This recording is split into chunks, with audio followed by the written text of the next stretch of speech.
তার নাম হলো সলমান খান। যে মুসলমান বলবে ও নিজে মুসলমান। মুসলমান হারামপুরের কত টাকা আছে আপনি জানেন না, আমি জানি না। বাবরি মসজিদ ভেঙে মন্দির করা হয়েছে, ওইখানে তারা দান করেছে। মুসলমান মুসলমান ওই হারামপুর বিয়ে করে না। যখন অনুষ্ঠানে গেছে আমি দেখলাম, আমাকে দেখাচ্ছে ওই টক শো, মানে টিভি টক শোতে গেছে, জিন্সের এখানে ছিঁড়া, এখানে ছিঁড়া, এইখানে ছিঁড়া। তো আমাদের দেশে কিছু কিছু ভেড়া ছেলেরা কিছু ছিঁড়া ল্যাম্পের পরে পড়ে না, আপনাদের পড়ে না মনে হয়? আমি আজ থেকে 7 বছর আগে মালদা টাউন স্টেশন, মালদাতে 4টা স্টেশন আছে, মালদা টাউন জংশন 3 নম্বর 4 নম্বর প্ল্যাটফর্মে বসে যে আমার সঙ্গে আরেকটা বক্তা আছে, আমাদের বন্ধু হলো সমবয়স। ওইদিকে শিলিগুড়ি কুচবিহারের দিকে যাচ্ছে, যাবো কাঞ্চনজঙ্ঘা ট্রেন ধরে, এই অনেকদিন আগে কথা, 8-10 বছর হবে। তখন ভাই এত সিরা প্যান্ট ছিল। তা আল্লাহু আকবার, অবাক হয়ে গেলাম। স্টেশনে দেখলাম একটা ছেলে, একটা মেয়ে দাঁড়িয়ে আছে, তার মধ্যে ছেলেদের জিন্সের প্যান্ট দেখলাম এখানে ছিঁড়া, এখানে ছিঁড়া, এইখানে ছিঁড়া, সালা এইখানে ছিঁড়া, ভিতরে আন্ডার প্যান্ট দেখতে পাওয়া যায়। আপনারা দেখেননি ভাই? দেখেননি? ভিতরের গোডাউন দেখতে পাওয়া যাচ্ছে, ওর হায়া শরম নাই। এরকম যুবক ছেলে আপনাদের দিকে নাই? আমি আমার বন্ধু বক্তাটা আছে, কত গরিব ছিঁড়া প্যান্ট পড়েছে, আমাকে বলে না আমার লুঙ্গিটাও দিয়ে দিত। আমাকে বলছে তুই জানিস ওর বাপের কত টাকা আছে? কেন? ওর বাপের যা টাকা আছে তোর মতো লুঙ্গি আপনার আমাকে 17 বার কিনতে পারে। ছিঁড়া প্যান্ট পড়েছে, ওটা বড় হলো না। তখন আমাকে বলছে আব্দুর রহমান, তুমি এখন জানো না দুনিয়া, এই যুগে যার যত ছিঁড়া, যার যত পাছা বের হবে তার কোনো দিয়ে যায়, বলে না? তখন আমি বললাম যদি ল্যাংটা হলেই, পাছা বের হলেই যদি ডিজাইন হয়, তাহলে আর 10 বছর পরে সারাকে দেখবি ল্যাংটা হয়ে চলে আসবে, এটাও ডিজাইন। এখন দেখুন কিছু কিছু যুবক ছেলে জিন্সের প্যান্ট নামতে নামতে নামতে নামতে পাছা দেখতে পাচ্ছে, হয় না? বলুন না বাবা। আর কিছু কিছু নতুন নামাজি বের হয়েছে, মসজিদে গেছে, পূজা নামাজ পড়ে না, জিন্সের প্যান্টের রুকু দিয়ে যেতে সারা সব দেখতে পাওয়া যায়, হ্যাঁ না? বলুন। আর খবরদার এই পোশাক পরে মসজিদে যাবেন না। ও নিজের নামাজ হয়েছে, পুরো মসজিদের মুসল্লিদের নজর খারাপ করছে।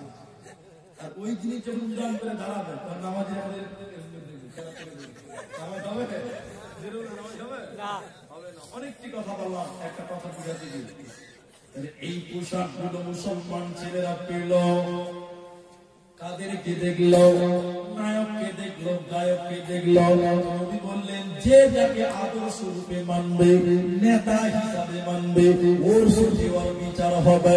আর আমরা যদি নবী মুহাম্মদুর রাসূলুল্লাহ সাল্লাল্লাহু আলাইহি সাল্লামকে মানি, আদর্শ রূপে যদি গ্রহণ করি, তাহলে আমাদের বিচার হবে নবী মুহাম্মদুর রাসূলুল্লাহ বলুন সাল্লাল্লাহু আলাইহি ওয়াসাল্লাম, তিনার সঙ্গে বিচার হবে। অতএব রাসূলের উম্মত, নবীজিকে আদর্শ রূপে গ্রহণ করো, নবীকে প্রেম করো, রাসূলের সঙ্গে মুহাব্বত করো, তাহলে তুমি রাসূলের সঙ্গে জান্নাতি হবে। তোমার কোনো চিন্তা রবে না, রবে না, রবে না। দয়ালু নবী, প্রাণের ছবি, আর আসবে না জগতে। বলুন দয়ালু নবী, প্রেমের ছবি, আর আসবে না জগতে।